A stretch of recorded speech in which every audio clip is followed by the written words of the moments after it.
Hello everyone, sorry I'm a little bit late about this, but the Arizona Coyotes sales officially happened. We'll talk about what this means for the Arizona Coyotes and the Utah franchise going forward, coming up right now.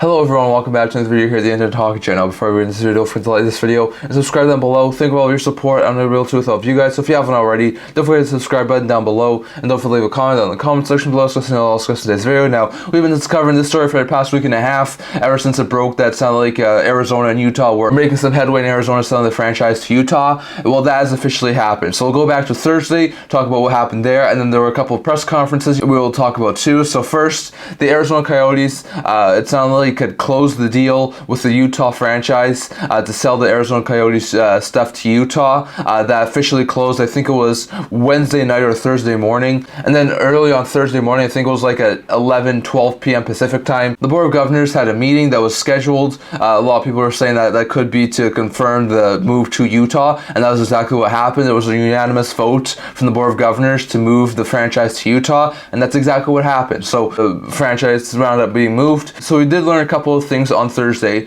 First, Arizona does have a 5-year window to bring a team back from Mullett. We'll get to all of that in a couple minutes, but basically this is not a typical relocation process. The Coyotes were made inactive, so they're going to be keeping all of their records, like the Shane Doan, Keith Tkachuk records that they've had in Arizona. They're going to be keeping those over the 5 years, while the Utah franchise is basically a new and fresh franchise. So as much as they get all the Coyotes players, the staff that they need, the coach, the GM, the stats from all the other Coyotes are staying in Arizona. So basically this new franchise, so instead of, let's say Clayton Keller gets 90 points, instead of him having the most points in Coyotes, Jets, and Utah history, he would have the most points in Utah history next year if he would have hit 90 points. So that will be interesting. So it's not typical relocation, and it's just a new franchise with the Coyotes being made inactive. So that's an interesting thing to note. We also heard that Utah, right after they started their season ticket deposits, were able to get 6,000 ticket deposits within the first 2 hours of opening and 11,000 within the first 6 hours of opening. So it looks like hockey will definitely be able to work in Utah, and it looks like that will be a really good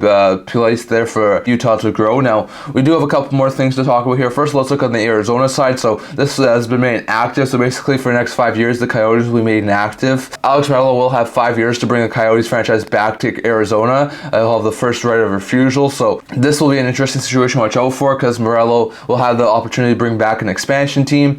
So on top of that, they said that he will have a 5-year window. He just have to hit benchmarks, including getting an arena done, which includes things that he has to get done as early as this year. So it will be interesting to see. A lot of people are skeptical of Mullett being able to get that done. So we'll have to see if he winds up getting it done, but that starts with winning the auction on June 27th. So we'll have to wait and see exactly how that works, but I definitely do think that Mullett will be trying to get it. On the press conference that Bettman and Mullett did, Mullett said that this team was a little more successful in Mullett than it was in Glendale, which is a little bit surprising, but apparently they had a really good revenue over in Mullett, so interesting stuff there. Bettman also said they couldn't stay another 3 to 5 years over in Mullett and potentially play playoff hockey, and if they were to have a Stanley Cup final there, it wasn't feasible for the NHL, so that was a major reason as to why this happened.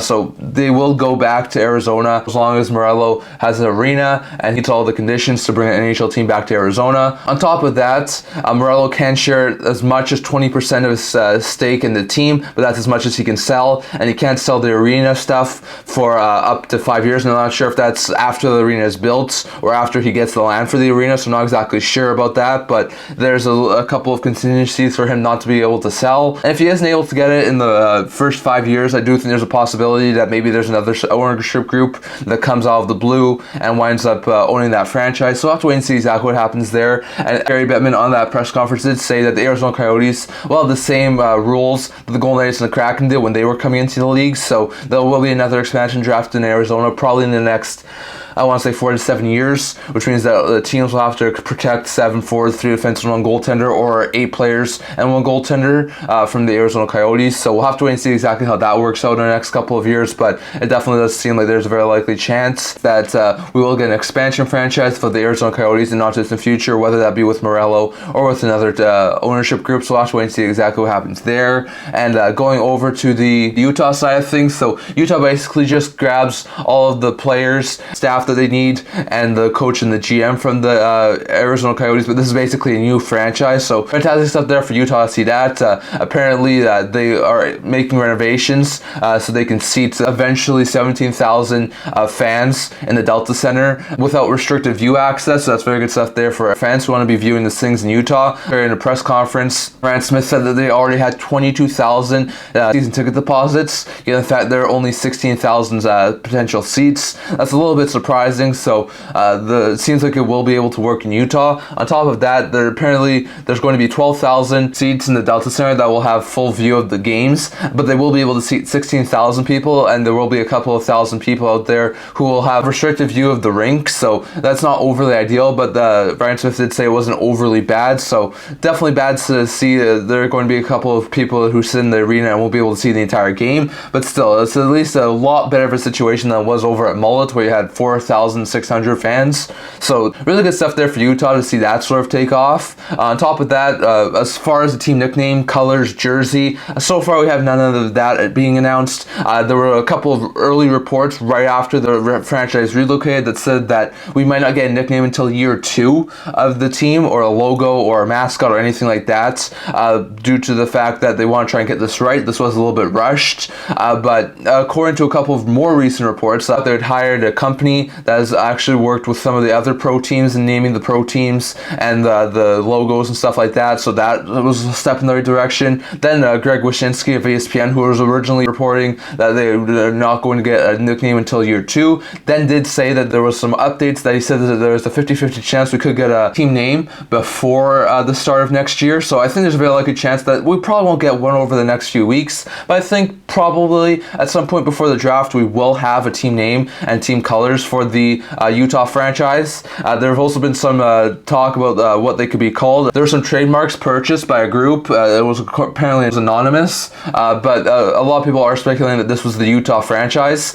There were 6 trademarks purchased. There were 5 purchased on Tuesday, which included the Utah Hockey Club and Utah HC, which sort of realigns with the fact that that team may not have a team name for the first year, but they also purchased the Utah Fury, the Utah Venom, and the Utah Blizzard, so those are a lot of speculated to be the team names. And then also on Thursday, that same group wound up purchasing the trademarks to the Utah Yetis, so that's a very likely possibility. I've personally said that a Utah Yeti franchise will be a fantastic name for a franchise. I know a lot of people agree with me, some other people do disagree with me, so it will be interesting to see what they are called, but I definitely don't expect them to go into the first year of their franchise nameless. So I do expect them to have a logo, team name, team colors, probably in the next couple of weeks, maybe a month or 2, so we'll probably have to wait a little bit for them to try and get everything ready, but I do expect them to have a team name and a logo before the season starts. So after I see exactly what happens there, but the move is now official. The Utah franchise will be starting the 2024-2025 season in Utah. The Coyotes are now inactive. On top of that, Gary Berman also said they needed a 1.5 years in advance notice to reactivate the Coyotes franchise, so after I see exactly what happens there, but the Utah move has officially happened. The Coyotes for the time being are no more, and Utah will begin